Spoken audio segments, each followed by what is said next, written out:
Now, if your brush starts getting, I'm actually going to lift this up and off my pad because see, look, some of it's coming on to my other piece of papers.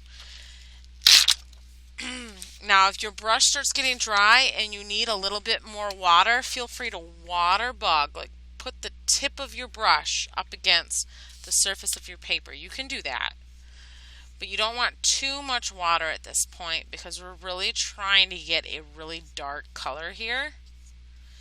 And more water equals less darkness. More water equals lighter color. So just be careful.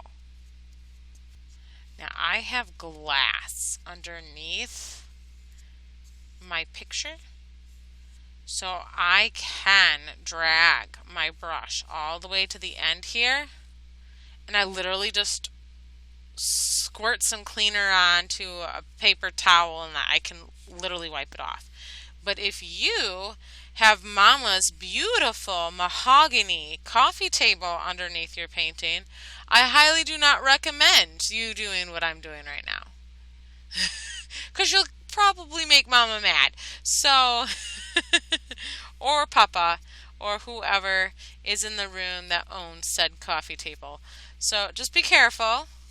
Or you can put an extra piece of watercolor paper or printer paper underneath your projects so that way your thing can extend out and beyond. All right. Tons of tricks here. You will have to go back and reignite. And when I say reignite, I mean reapply more water and more paint to your brush. It's going to happen.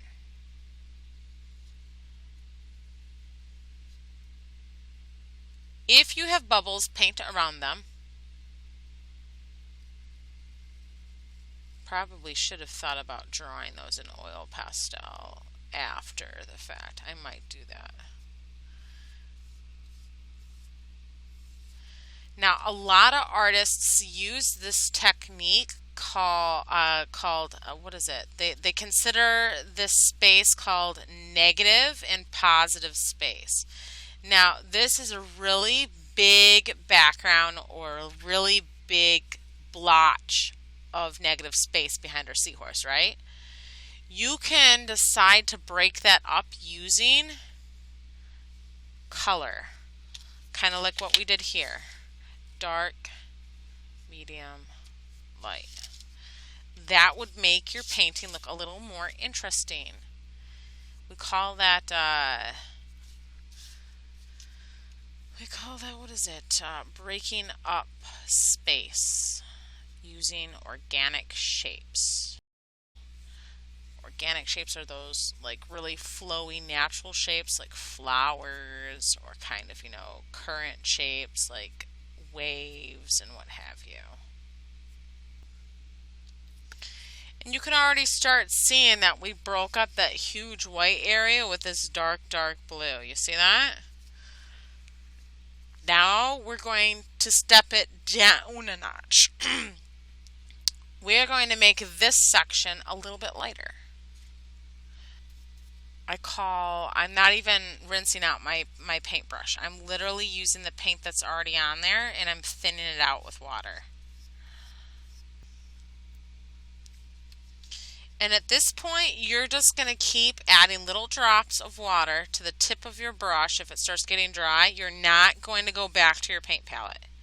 You're literally diluting or thinning out whatever you have on your bristles here.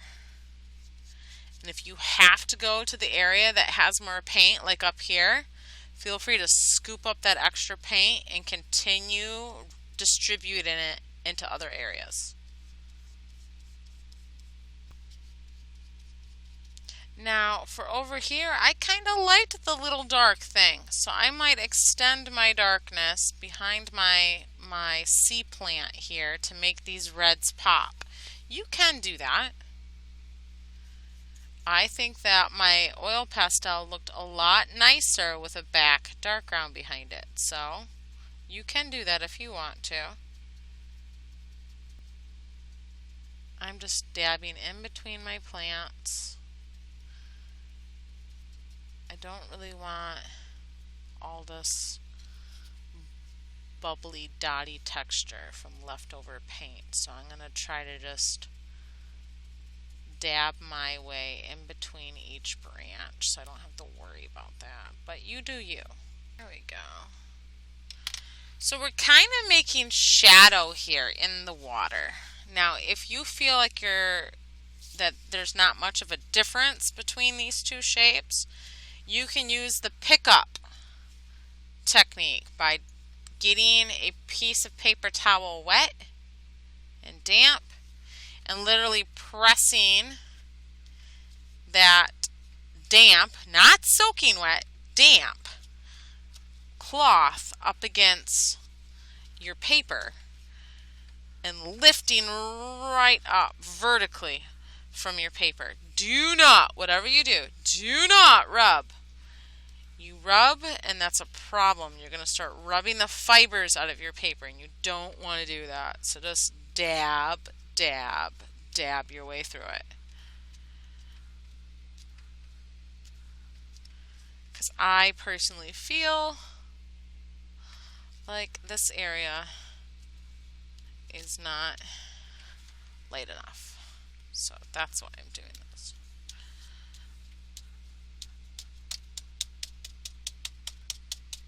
I'm really going for that kind of shift between values.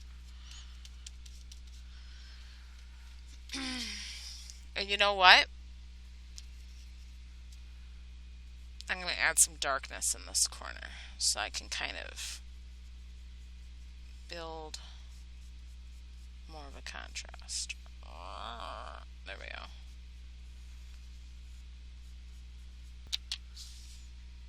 There we go. It's looking a lot better now. Okay. So now you kind of have dark, medium, dark. That's what I've done here. Whatever you do, do not do your sand right now until you get fresh water, or else you're going to end up having green sand. Because you have blue in your paint, and if you put yellow and blue together, you get ding, ding, ding, green. So don't do that. Don't do that. No nos.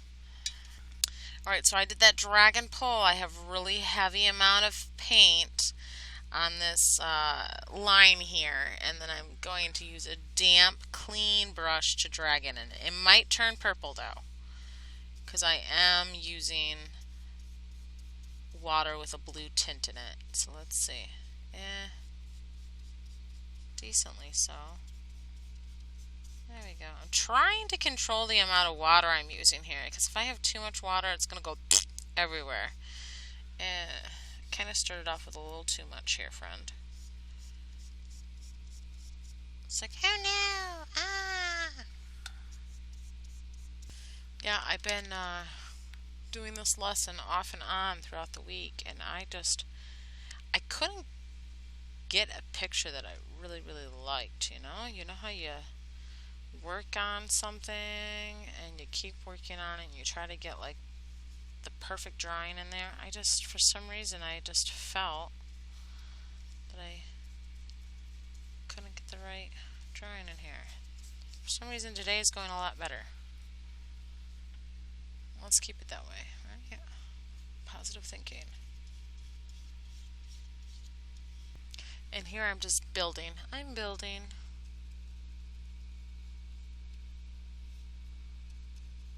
I used my dragon pole to get that base color, and now I'm kind of adding my shadows.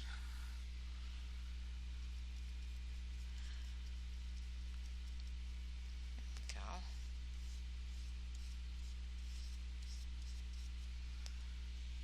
I'm going to spread that out a little bit. That's a little harsh.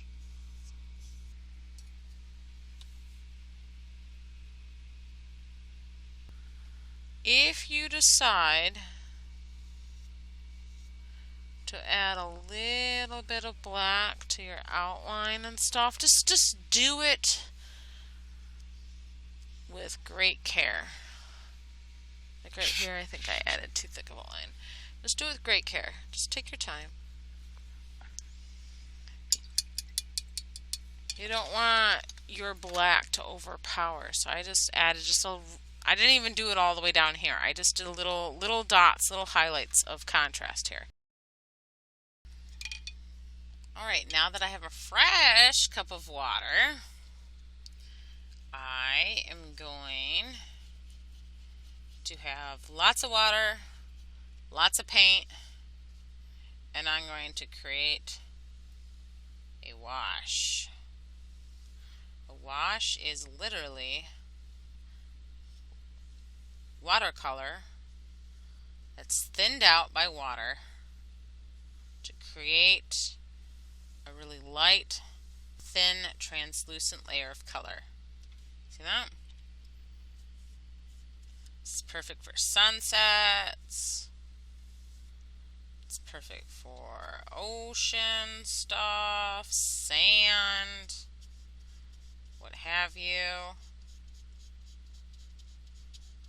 Now I'm going to chisel my way through this tail. But if you have a smaller brush, you might find it more beneficial to switch in between brushes, especially on these tight areas. Specifically so you can avoid accidentally painting things that you don't want to be contaminated with yellow. Totally up to you though. You know your style and you know your limits. Now I'm adding little bits of water and paint as I go to maintain that really vibrant yellow. My oil pastel is going to pop right through this layer here because oil and water do not mix. So the yellow will not stick to my little rocks that I've painted here. Kind of create a little bit of a contrast here. That's my goal.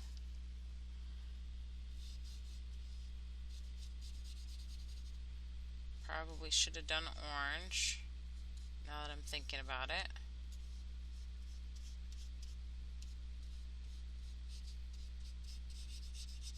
Such is life.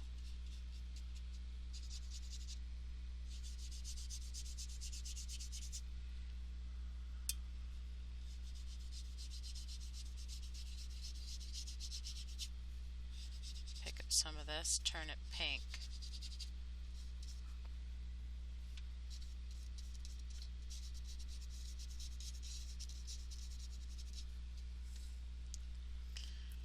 Maybe do a really dark hardcore orange on the outside.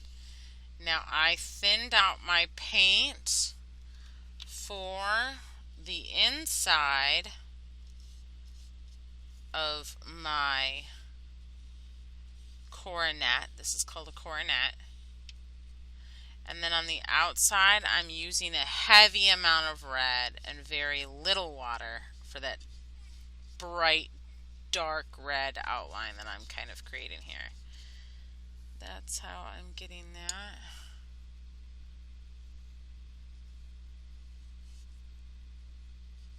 I'm probably just going to add some more color to the tip of my tail and call it a day.